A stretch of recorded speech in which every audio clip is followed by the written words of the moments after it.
Hi. Hi, Happy New Year in a couple of weeks. Whenever you watch this, Because by the time you see us next, it will be 2018. 2018. But sadly, I will still be Mark. And I will still be Tom. And we will still be the Cinemaniacs. Not bad. Hey. The last part of the year. So, a new Star Wars movie came out. Oh, really? Yes. I was unaware of that. They're being real low key with this. Yeah, it's sort of that's like true. a secret release. I didn't need toilet paper or pencils and hats and food and anything like that. We probably should get right into talking about it. Because we only have an hour. Because we have 6 films, and let's see if we can get to 5 of those. Okay. So, do you want to introduce it? I'll be happy to. Like anybody needs to, but if you would like to. Well, sure. Everybody, well, not everybody's back, if you saw the previous one, but Kylo Ren is back, and he's kind of PO'd, and he's going to try to find Rey and find out where all of the Force has taken all of our friends, what's happening with Finn and Princess Leia and everybody, and could it be, as Kylo Ren would like to make it seem, that Luke Skywalker, Walker, that's easy for me to say, will actually be the last Jedi.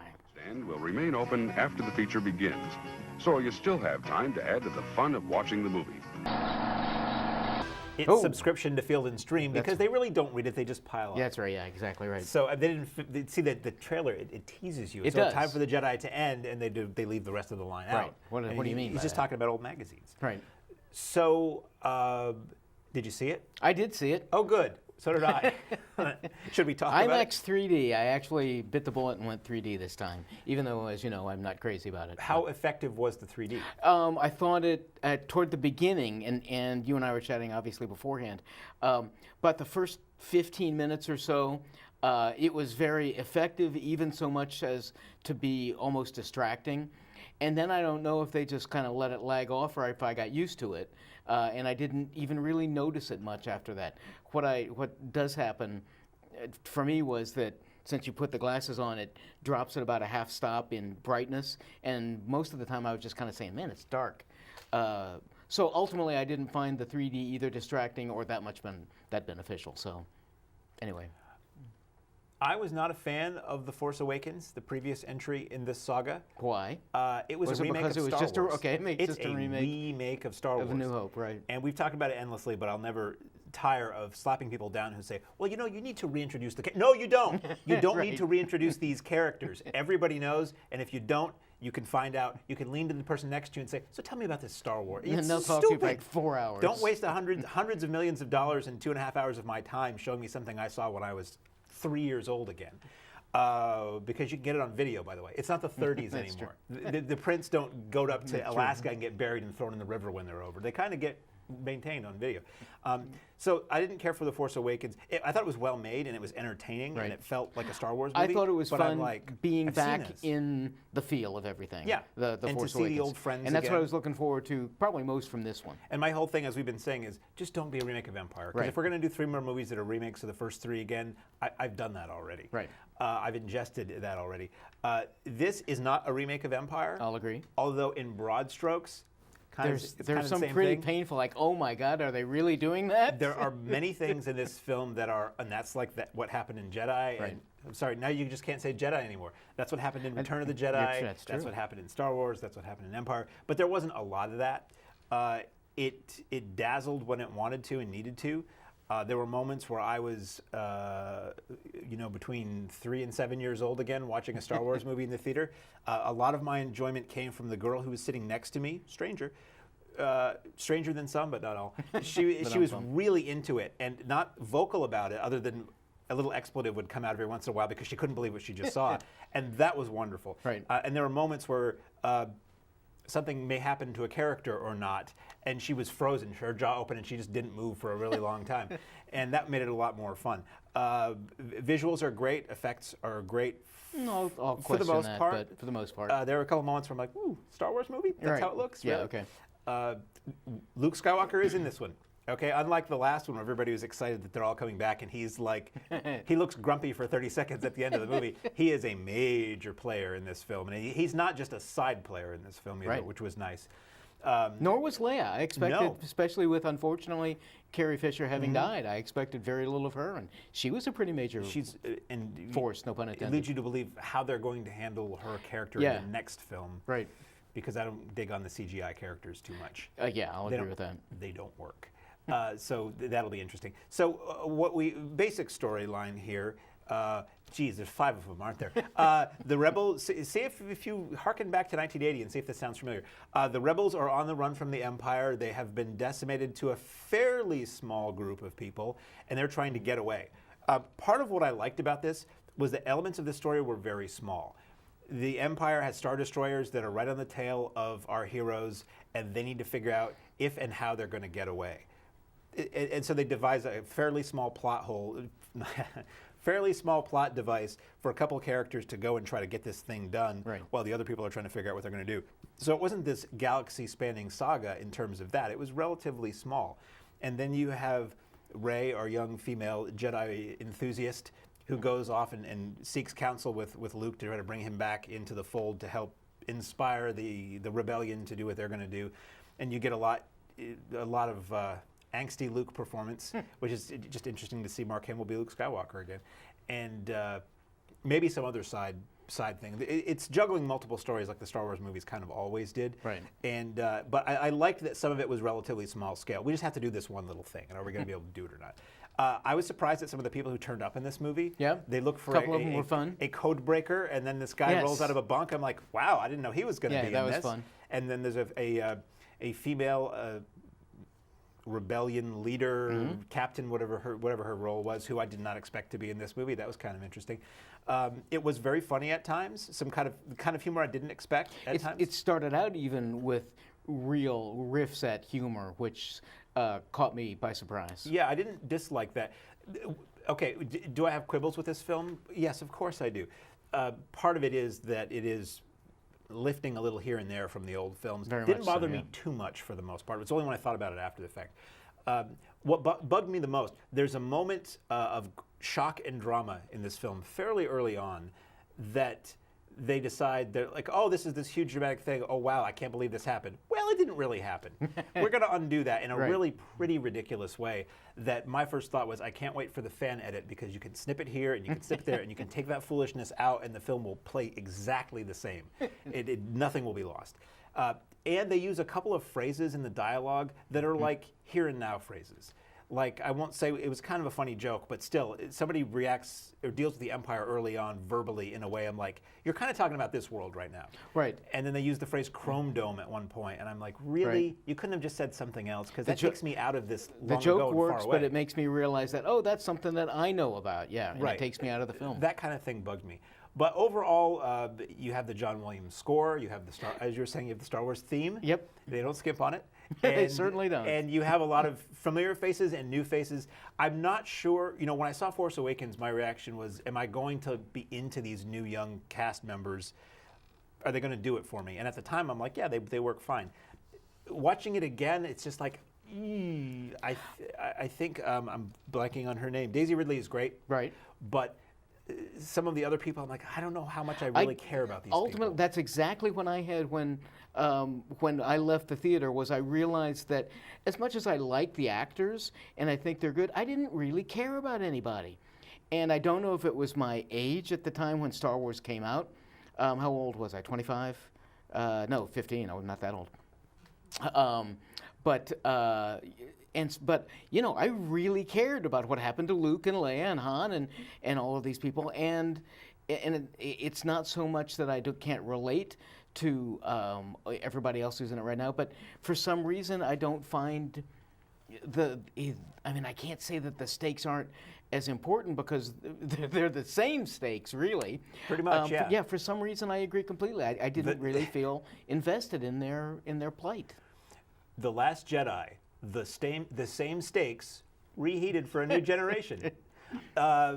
But really, I had a really good time while I was watching it. I don't want to make it, I'm not really just complaining about it. I had some quibbles, but I really had a good time. And I've read a lot of other people talking about it, and I can see everybody's point who didn't like it for various reasons. But if you had told me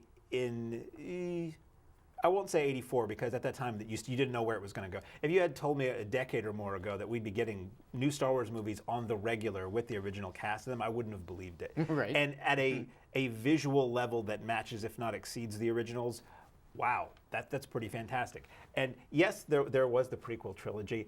I tend to forget about those. It doesn't exist. No, not really. And the problem for anybody of our generation who loved those original 3 movies growing up is that it's never going to be like that again. It's never going to recapture it. And I think part of the problem for me watching the new movies, and it's my crankiness about modern Hollywood screenwriters, is these aren't people who've lived grand lives or great lives or explored life or history or culture. They're people who've watched Star Wars 2,000 times on video. So all they seem to know how to do is regurgitate the same stuff that they've seen in the the most they love, the 10 most popular films of their childhood over and over and over again. And that's a little unfortunate, but I saw it in a sold-out audience. Okay. Spontaneous applause multiple times during the movie and at the end. I joined it. There was one point where I was just so overjoyed and happy with something. I was clapping.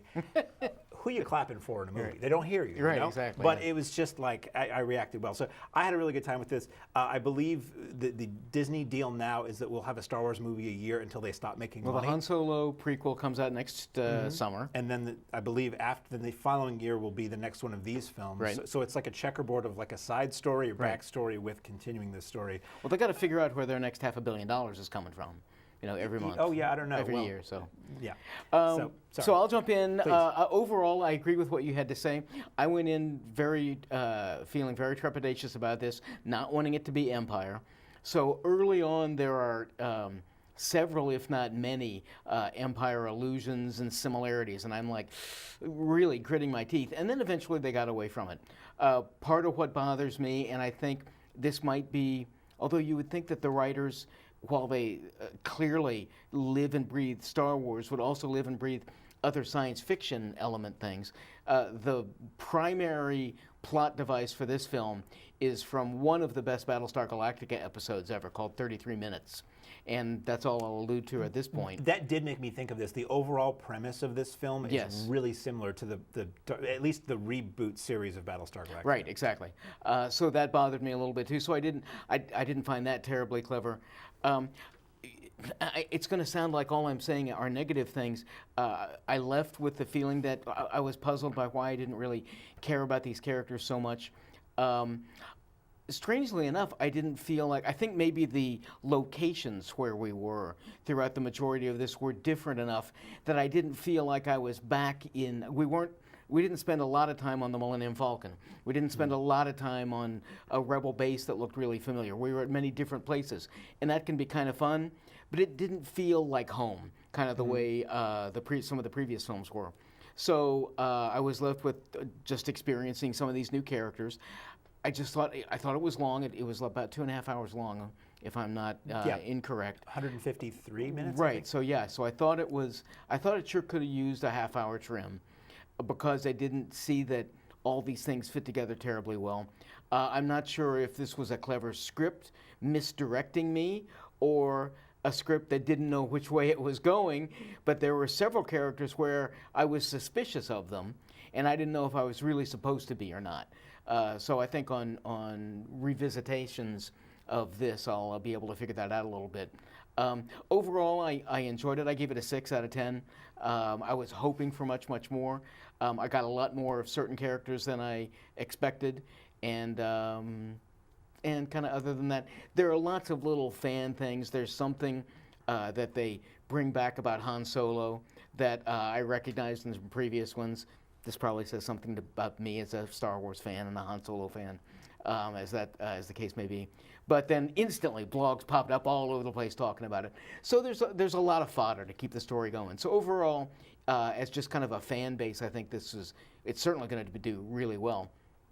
And I thought it was enjoyable enough. I wasn't crazy about it. It's certainly nowhere near my favorites of the 5 that exist, really. But anyway, Last Jedi, I thought overall was pretty much of a crowd pleaser. I'd like to keep talking about this. Don't give me a whole bunch of bull, okay, about it? But we have 5 more movies to talk about. Let me, one more quick little thing. Yes. There's a lightsaber battle. Yes. In the movie. It was great. It was great. It was great choreography, good Okay. fight choreography, good martial arts type choreography. It was shot properly. My jaw was open. I'm like, oh my God, they're doing it right. They're doing it Kind of right. a lot of little. I'll say one thing about a lightsaber incident that occurs, and that it happens with a super evil, horrible, super powerful bad guy, and oops, they tricked him. And Yeah. come on, really? Anyway, sorry. So, Not a giveaway. Too speaking of bull, much, I hope. Yes? there's another movie out this weekend. If you're a theater, If you couldn't get into Star Wars. Exactly. Somebody always does that. It's good counter programming. Yeah. It's like, well, Star Wars is going to sell out, so let's have this. Or if you don't want to see Star Wars, there's something else. Here we have a tale of a... Tale? It's effortless. Sorry. For me. A tale of... Said it again. An animated bull who doesn't want to be a fighter. He wants to Can be I horn in? Nope. a lover. Sorry. And he's called Ferdinand. Now a short intermission, so you'll have time to make your selection before the show begins. Gotta have that. Gotta have that. See, right? I wouldn't know it was a children's film Unless the rectum was involved. Reckon hell it killed him. So the Looney Tunes films, Yes. those aren't children's films. No. Because there's no But butt stuff. Funny that you bring that up, because I thought a lot of the animation and moments of this were reminiscent of that. I thought this really was brought that to mind. Very funny at Yeah. times. There's a sequence, I hate to give it away, because in the movie it's funny when you realize what's happening, but let's just say it's in most of the trailers. There's a bull in the China shop sequence. Yep. And the way they get into it is really funny, and the way it progresses is really funny and slapsticky, and I thought it was like I was laughing. I don't, even though I watch as many as possible for the show, I don't gravitate toward children's films because I don't usually find them funny. But this one I thought was pretty funny most of the time, and it didn't resort to dumb pop culture references or more than a couple of dung or rectum bits. Basically, the story is you meet Ferdinand as a young bull, and he's more genteel, and he doesn't want to be a fighter. He doesn't want to be the bull that they take to go off to do the bullfights, because he sort of figures out they don't come back, you know? So he breaks free and grows up most of a happy life with a young girl and her father out on a farm. Like all the puppies that you lost as children, he just went off to live on a farm. And eventually winds up back in, they pull him back in by the horns into the bullfight world, and how does he get out of that? I thought it was interesting to see a children's film somewhat address what really happens at bullfights, Yep. not graphically, but once you see it and everybody realizes, yeah, this isn't just cute. This isn't just, ooh, I'm going to dance around a bull. And they make reference to what happens to the bulls who don't go into the bullfights, and what kind of I've never seen an action sequence played for laughs in a children's film set in an abattoir before. So that was a first. I liked this. Right. It was a little too long. I think, if I'm correct, it was an hour and 47 minutes. Kids movie, animated kids 86. movie, right. 90 tops. It's a kid's movie. Right. Hour and 47 minutes. But aside from that, it looked gorgeous. It was very funny. It tugged at the heartstrings when it needed to, and it had finally a film has the guts for children to deliver the message. It's okay to be yourself. Can you imagine? Finally. I'm waiting. I was watching this and I'm like, can we make What About Sheep, where the whole point of the movie is, Join. if you want to be different, you're going down. Right, You want to yeah, survive in this exactly, world, right. you need to be just like everybody else. That individuality, suppress that for the greater good. But no, I really had a good time with I think Ferdinand. Putin's working on one of those. Oh, really? Yeah. And you got Putin there too, because it's a kid film. Thanks. So what did you think of Ferdinand? I basically agree with you. Again, I thought it was a little bit too long, but was surprised at how funny it was. You know, occasionally laugh out loud Yeah, funny. I was surprised. From a kids movie. You know, we usually try to say, is there enough there for the adults? And I thought there was.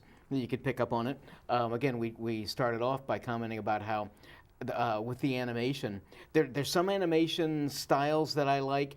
Usually the DreamWorks stuff is a little off-putting to me for some reason. But this one I thought, again, was very... It was reminiscent of 2D animation with like the corners rounded. Exactly, right. And all I could think about when I saw Ferdinand a couple of times, there's a terrific Bugs Bunny one where he's a bull tamer, and he plays with the bull, and occasionally I'm just thinking, well, that's just Ferdinand right there.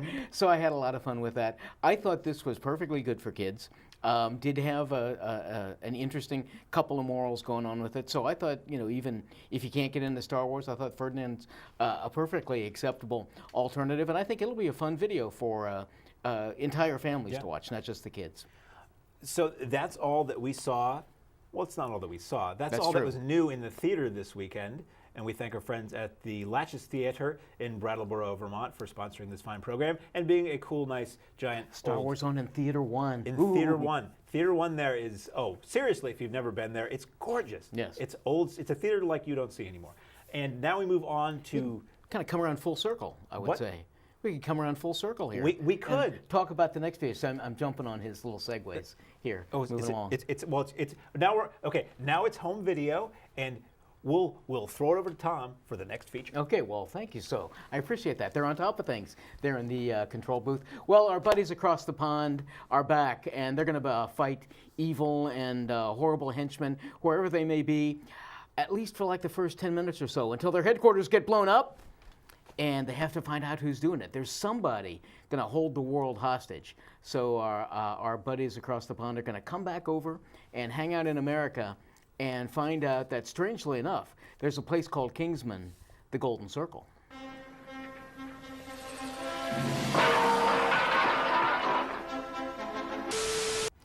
So the first one is very well known for one of the most potentially offensive, like 4 or 5 minutes, where one of the characters kills, I think it's 180 people in a church. Overwhelmingly violent and wild and crazy. But it's all done in sort of a silly fashion, if you can imagine that. It's based on a comic book, so it's the unreality, I guess, is excusable due to that. And this one, I was initially, when I went to see this the first time, I really liked the first one. So when I went to see this one the first time, I was a little taken aback by how unreal it was, the events and just the situations, until it took me about an hour to get into sort of the feel for it. And it goes way over the top often. There's somebody, you've got a nefarious woman who is holding the world hostage for billions of dollars, and she's actually holding a very famous rock singer hostage as well. And that's where, for me, because I love the singer and I love what they have him do, it almost got to the point where I'm laughing with the movie, not at it. So this one is just, if you liked the sort of tweaks and silliness of the first one, this one is that on steroids.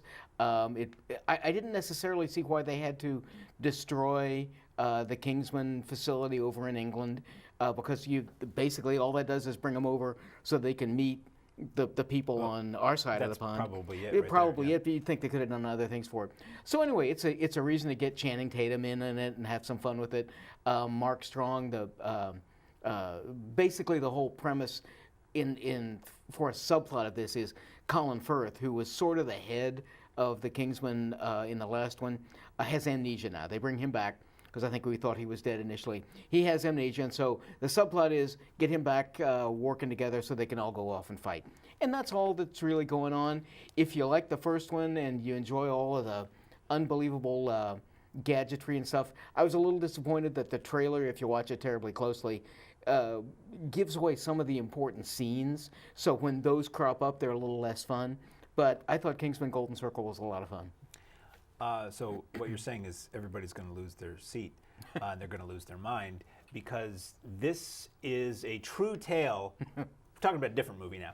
This is a true tale of what happened when tensions and temperatures and tempers and violencia flared in the late 60s in a little town called Detroit.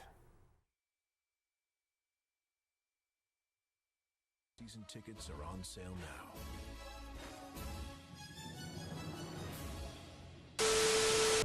Oh, Hi. we're back. We're just talking about Star Wars. Yes. So here's one. Catherine Bigelow. Love the dress. She's just a tremendous director. Brings real high-intensity films. But these are the ones that, when we're talking about them, I respect them so much. I think they're so well made. But I can't say I enjoyed it. Because it's such an unpleasant subject. Oh, my goodness. What a terribly distressing subject this is, and so well wrought. In many respects. There's a little subplot about a family that has a little shop nearby, and everything that's going on during these horrible riots that take place in Detroit. we see Finn back again. I know. It's Finn week here on the There's always a connection between $1 million two films. movie, right? Yes. Exactly. And he's very good as a police officer who is somewhat forced / suspected of doing all sorts of nefarious things, and the police don't trust him. This is I just thought, a really fascinating, character-driven analysis of what went on during that horrible weekend, as long as it took in Detroit. I thought it was a powerful film that I don't know I ever want to see it again because it was so distressing. Mm-hmm. I did not see it. I was a little weary, uneasy about seeing this because it looked like it was all shaky cam. Was it? No, not that again, that Okay. doesn't bother me nearly as much as it does you, but The trailers I saw were heavy with that, and I'm like, yeah, I don't yeah, wanna see that. as I recall, it was a lot of hand-holding, which normally I don't like, but it didn't, I thought I could see what I needed to see. Bigelow's not going to give you, going to distress you in that respect, I don't think. Well, I this- have a lot of respect for her. Yeah, this is one I will probably check out one day because I'm curious about the subject matter. Yeah, I know very in worthwhile. broad strokes what it was, and I don't know how fact-based it is or not. Super worthwhile. Now, fortunately, yes. Reese Witherspoon wasn't living in Detroit at the time, but she is living out in Los Angeles. What a strange place for actresses to be living. But she's having trouble being a single mom, putting everything together and making ends meet. So she decides to take her big old house that she's got in her settlement and open it up as kind of a boarding house. And three very masculine-looking young men decide to show up and live there with her. And she's kind of wondering whether or not she wants to come home again. Advice. We've got the guy who wrote the book on home improvement. Bob Vila's Home Again. Can you go home again? I don't know. Maybe not with this one. I love Reese. She's really funny. I mean, she's a brilliant actress. But we've known since her early years that she's got really great comic timing. This one, it seems like it just seems forced. So much of it, and I think we heard a couple of lines here, are about her. And I know it's trying to address the fact that, strangely enough, we're all aging too, but it's Maybe her you like, are. oh, thanks. But it's her like saying, "Oh no, I'm old enough to drink too." Aha, and just kind of strange comments about how she's getting older and doesn't want to realize that, and she's playing a mother now, and so it just felt a little forced. The script felt a little forced. It almost seemed, as I was watching this the first time in the theaters, I was struck with, as opposed to having this script having been fully, written and then shopped around, and then they find an actress to play it, it almost felt like they wrote this for her. And it just felt awfully forced to me. It has moments. She brings as much as she possibly can to the role, but I didn't think Home Again was all that great. So you wouldn't say it was like a devilishly good time? Or I wouldn't, and I don't know how in the world you'd really root for it. So, up next, Trying. we have, I'm glad we have 18 minutes left to talk about this one. Really? Because we cut Star Wars a little short, so literally so that there would be time for this film. Here we have a new release on Blu-ray and DVD from VCI Entertainment, digging up the lost classic, S-I-C-K, that is, what are you going to do? Who are you going to call when your rah-rah squad is kidnapped by a bunch of devil worshippers looking to make the devil come back and do their bidding? Well, my friend and uncle and part-time legal counsel, you are looking for Satan's cheerleaders. 3 years. Do I? You're a great cheerleader, Sue Ellen. But keep the scope. So, Yes. from director Graydon Flash Clark. in the past. This is from 1976. It's a new release from VCI. They had put it out on DVD for years. Actually, this is an upgrade. I had the DVD before this. Okay. It looks and sounds Looks great. Great. As Wow. great as it's going to for a film of this budget. Yeah. You have two commentaries. You have a commentary with, I believe, Dave Dakota and somebody else just talking about a lot of the facts around the people who made the movie and the film's release. And then you have the director, Graydon Clark, on a commentary that I think was recorded for the DVD earlier, where he talks about, really interesting, nuts and bolts of the production. And he talks about how, at the time, you had a series of cheerleader films that were being made for drive-ins that were fun and popular, and then you had all of these like possession and exorcist and devil worship movies that were in vogue in the 70s. Right. And he was like, "Hey, let's throw them together, and make them a horror comedy." It is an intentional comedy. Yes. Elements of it are played straight, like the old Hollywood actors, John Ireland, Yvonne DiCarlo, John Carradine, they all play it straight. The guy who plays like the stuttering janitor who feels slighted by these girls, so decides to take revenge. He's an actor that you saw do some like sitcom-y stuff on occasion, and his performance kind of lapses back and forth, and the girls aren't taking it terribly seriously. Right. Yeah. And basically, the plot, if I may, in the next 14 minutes, repeat the plot. Group of cheerleaders at a California high school. They kind of tease the janitor a little bit, who's like a little peepee perv. He decides to use his connections with a local satanic cult to get his revenge on them and kidnap them. One of the girls turns out to have telekinetic powers, and it's ridiculous. Yes. It has the wonderful Waka Chicka soundtrack that Yep. I love. Growing up a little bit in that era and being a fan of that era's media, I like that sound. So that was a constant soundtrack throughout this movie. Is this mix of like disco and funky kind of music. So I love that. It's not terribly funny. It's light. It's a light romp. It's not a classic by any means. The title is the main reason anybody remembers it. It's basically Cheerleaders' Wild Weekend, but without all the implied rape going on. That's true. It's rated R. I've never figured out why. There is a very, very, very brief, slight, casual, partial nude scene, as it were. There's a moment where they go, the entire squad of girls are in the shower, and it's all shot like this. And there's not graphic violence. No there's violence. Not language. I don't believe there's any language in this. It is a real mystery as to why. Like, I had this on DVD, and I saw that it was, somebody had mentioned this film was rated R to me before this Blu-ray came out, and I'm like, I must have like the TV edit or something, but this is the same edit I had before, and it's this really, like, you could trim so little of this and air it on our channel at noon. It's ridiculous. So I don't know how much more there is to say specifically about Satan's Cheerleaders, other than it's a great example of 70s drive-in cinema. It's very light and slight, and it's fun. You'd said it, I don't know if it was while the trailer was playing, so they wouldn't have heard it, or if it was earlier, but I think it is clearly a comedy. And at the time when it came out, I remember seeing this in the theaters. It was very obvious that was the point.